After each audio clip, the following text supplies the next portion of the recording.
Row, boys, row, we're bound for the Welcome to the adventures of the Jolly Otter. Chapter 4, A Place Among Pirates. We're bound for the unknown. Out on the water, no one can stop her, Captain of the Jolly Otter. On the rolling waves of the high seas, there was a pirate ship. On that pirate ship, there was a pirate captain's hat. And under that pirate captain's hat, on that pirate ship, on the rolling waves of the high seas, there lived a tiny octopus. The ship, the hat, and even the tiny octopus had all once belonged to the dastardly crooked crocodile. Accompanied by his band of devious pirate scoundrels, the crocodile had a reputation as the meanest, most selfish, and greediest pirate there was. A reputation the octopus had a hand, or rather a tentacle, in earning. The tiny octopus had been the key to the crooked crocodile's favorite grift, a rigged guessing game where unsuspecting pirates would gamble away their hard-earned gold without the slightest chance of winning, thanks to the tiny octopus hiding up the crocodile's sleeve. But that all changed one fateful night in a tavern where an otter named Camilla outsmarted the crocodile, and with a single simple act of kindness befriended the tiny octopus and cost that hulking brute the game, his hat, and even his ship. The tiny octopus had not seen its former owner since, nor the most unsavory of the croc's crew. They must have slunk off with their captain before Camilla took ownership of the snaggletooth, now renamed the Jolly Otter. But the octopus welcomed the change. Camilla was a much kinder keeper than the crooked crocodile, and had yet to use the octopus in some underhanded scheme. The tiny octopus was grateful that Camilla was not the kind of pirate to act so dishonestly. But every day, nestling so cozy and safe inside Camilla's quarters, the tiny octopus began to feel more and more uneasy. Every pirate in a pirate crew had a job to do.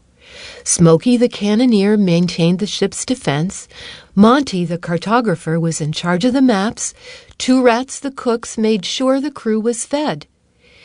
It did not seem fair to the tiny octopus that everyone on the ship was helping Captain Camilla in some way or another, while the octopus snoozed the day away.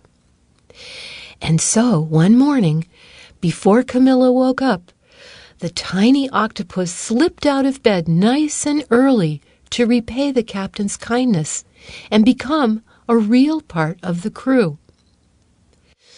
The deck of the Jolly Otter was already busy and bustling as the octopus scooched out of the captain's quarters.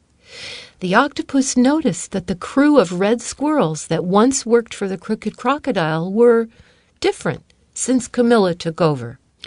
There was no complaining about the long hours or bellyaching about how they were treated, and not even a single word about the money they were owed.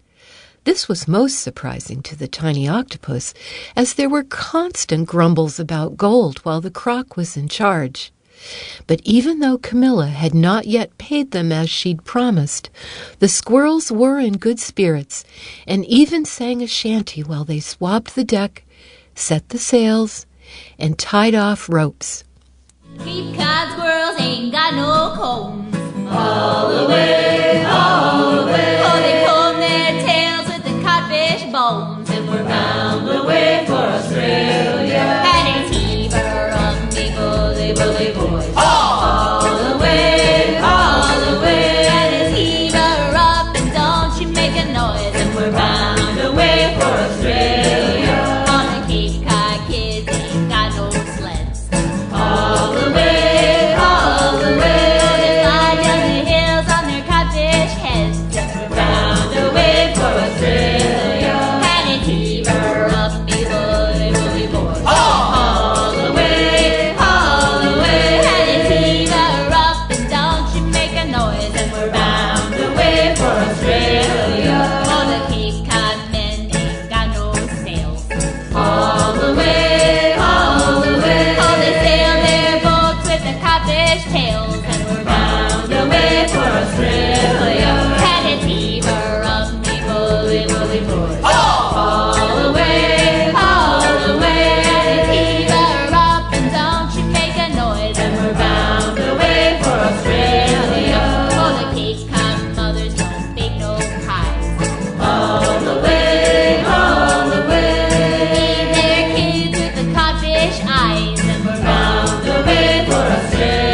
The tiny octopus had watched them work lots of times before and had a pretty good idea of their job, but the octopus couldn't hold a mop to swab the deck, and it wasn't strong enough to set the sails. And in all its time on the ship, it never did learn how to tie a knot. Well, there were plenty of squirrels who knew what they were doing, and it was probably best not to get in their way anyway. Surely the tiny octopus could find some other way to repay the captain's kindness. The octopus scooched along the deck until it came upon the ship's cannon. The snaggletooth had lots of cannons, but while the Jolly Otter had only the one, it was the most beautiful cannon the octopus had ever seen. It was the best friend of Smokey the Rabbit, the ship's new gunner, who had painted along the barrel all sorts of colorful shapes, and inside the barrel of the cannon was Smokey herself. The tiny octopus had heard some sort of commotion before about an ill-mannered tortoise that wanted to take Smokey away, but Camilla did not let that happen. And even though that tortoise was almost certainly still out there, Smokey did not seem the least bit bothered by the incident, as her happy humming echoed from inside the cannon. As she popped out of the mouth of the cannon covered in gunpowder and shook the black dust out of her fur, the tiny octopus realized Smokey was using her entire body to clean out the inside of the cannon. The tiny octopus didn't have any fur, so it couldn't brush out the inside of the cannon. And it hadn't completed any prerequisite safety training course to be comfortable working with heavy artillery. And Smokey knew what she was doing, so it was probably best not to get in her way anyway. The tiny octopus scooched along until it found the doorway that led below deck. It was drawn to a delicious smell coming from the ship's galley, where the ship's cook's two rats were preparing the day's meal. The Crooked Crocodile's cook had never prepared anything that smelled half as good as what two rats had sizzling. But since the croc had thrown all the food overboard before he disappeared, soon they wouldn't have any food at all. They'd all but used up the complement of shrimp they'd brought with them when they joined Camilla's crew. The tiny octopus paused in the kitchen doorway. It wanted to help, but it didn't know anything about food, and since two rats were running out of it, the octopus did not know how much it could really help anyway. But when two rats finally noticed the tiny octopus and stared at him with eager, hungry eyes, and picked up a knife and fork, the tiny octopus finally had an idea of just what kind of help they were looking for. And surely the tiny octopus could find some other way to repay the captain's kindness. And it excused itself from the galley and scooched away before they could give chase. The tiny octopus scooched as quick as it could, until it could no longer hear the chittering of hungry rodents, across the lower deck where a sunbeam was shining through a porthole window. Sitting on a wooden crate in that sunbeam was Monty the raccoon, the ship's new cartographer. He had sprawled out in front of him an old map from his collection, and he was using his new paint set to restore the faded lines and colors so that it looked good as new. Monty had come aboard the Jolly Otter with the promises of exploration and discovery. And though Captain Camilla had yet to decide just where they were headed, Monty was keeping himself busy, making sure that when the time came, he and his maps would be ready. Finally, the tiny octopus thought, here was someone he could help. A paintbrush was small enough to hold on to. The octopus could even hold on to 8 of them. And surely the tiny octopus's dexterous tentacles could make easy work of tracing the jagged lines on the map. Even better, the octopus wouldn't even have to use Monty's paint because it could make its own ink. The octopus easily crawled up the side of the crate to assist the raccoon. But as it crested the ledge, its reaching tentacles knocked over the cup of water Monty was using to rinse off his paintbrush. Monty shouted in surprise as murky water spilled all over the map. He grabbed a rag and began patting the map dry, sopping up the water as best he could. He turned to the octopus and furrowed his furry brow. It was a look that said to the tiny octopus that perhaps Monty was not interested in receiving any more help, and that surely the tiny octopus could find some other way to repay the captain's kindness. It squeaked a heartfelt apology, then crawled down the side of the crate and headed back topside. The tiny octopus wanted nothing more than to help, but it was too small to help sail, too slimy to help clean, too edible to help cook, and too excited for the precision of map-making. Maybe, it thought as it headed back to the captain's quarters, maybe it was only good for cheating after all. It scooched under the door of the captain's quarters to find that Camilla was finally awake. She was sitting up in bed, staring at the big black pirate hat in front of her. Camilla did not know how she would pay her crew. She did not know where they were going, or if their supplies would hold them until they got there. And she did not know how many enemies they would meet along the way. The otter sighed and slumped her shoulders. While the hat was the perfect size for a sleeping octopus, it was too big for the otter's head, and perhaps too much responsibility for the otter to handle. The tiny octopus watched Camilla for a moment, keeping a respectful distance.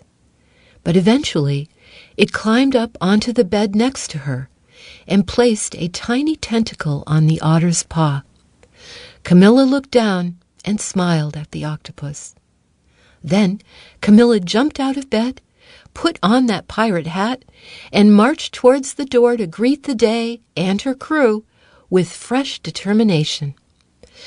The tiny octopus couldn't clean, and it couldn't cook. It couldn't swab or sail, and it couldn't read a map, much less mend one. But there was a way it could repay the captain's kindness. It could do for Camilla what Camilla did for her crew. It could be there for a friend.